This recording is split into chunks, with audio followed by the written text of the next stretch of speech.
Full Moon Sale காலை 9 மணியிலிருந்து இரவு 12 மணி வரை ஆகஸ்ட் 27 ஒரு நாள் மட்டும். பரந்தூர் விமான நிலைய திட்டம் கைவிடப்பட்ட நிலையில் மகிழ்ச்சியடைந்த ஏகனாபுரம் வைரல் சிறுவன் ராகுல் முதலமைச்சர் விஜயை நேரில் சந்தித்து நன்றி தெரிவிக்க தனக்கு வாய்ப்பு வழங்க வேண்டும் என கோரிக்கை விடுத்துள்ளார். அதனை பார்க்கலாம். எங்கள் ஊர் ஏகனாபுரம். ஆல்ரெடி இந்த இடத்துல ஏர்போர்ட் எதுன்னு சொன்னாங்க.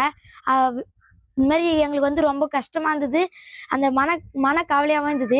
இதுமாதிரி ஏர்போர்ட் வந்துட்டா நாங்கள் எந்த இடத்துல போய் வாழ்வோம், எந்த இடத்துல போய் இருப்போம், இந்த இடத்துல போய் வேறு இடத்துல போய் வாழ்ந்தால் ஊரை விட்டு ஊர் வாழுதுன்னு சொல்லுவாங்கன்னு சொல்லிட்டு அந்த பேச்சு வரக்கூடாதனால தான் நாங்கள் இந்த இடத்துல இங்கேயே படித்து நாங்கள் பெரிய ஆளுன்னு நினச்சோம். அந்த விஜய் சார் அங்கே பரந்தூர் மண்டபத்தாண்ட வந்தார்.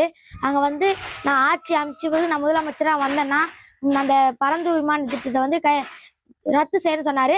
அதே மாதிரி இப்போ நேற்று ரத்து செஞ்சாருன்னு ஒரு அறிக்கை வந்தது. அது ரத்து செஞ்சுட்டுன்னு சொன்னோன்னே எனக்கு ரொம்ப சந்தோஷமாகவும் இருக்குது. எங்கள் ஊர் மக்களுக்கும் ரொம்ப சந்தோஷமாகவும் இருக்குது. அவர் என்னை பார்த்தாரு. எங்கள் பரந்தூரில் ஊரில் எங்களை பார்த்தாரு. அதே மாதிரி நான் அவருக்கு இந்த ரத்து செஞ்சதுனால அவருக்கு ஒரு நன்றி தெரிவிக்கணும்னு சொல்லிட்டு நான் அவர் எதிரில் போய் நான் பார்த்து நன்றி தெரிவிக்கணும். அந்த வாய்ப்பு முதலமைச்சர் சார் தரணும்னு சொல்லிட்டு நான் Full Moon Sale காலை 9 மணியிலிருந்து இரவு 12 மணி வரை ஆகஸ்ட் 27 ஒரு நாள் மட்டும்.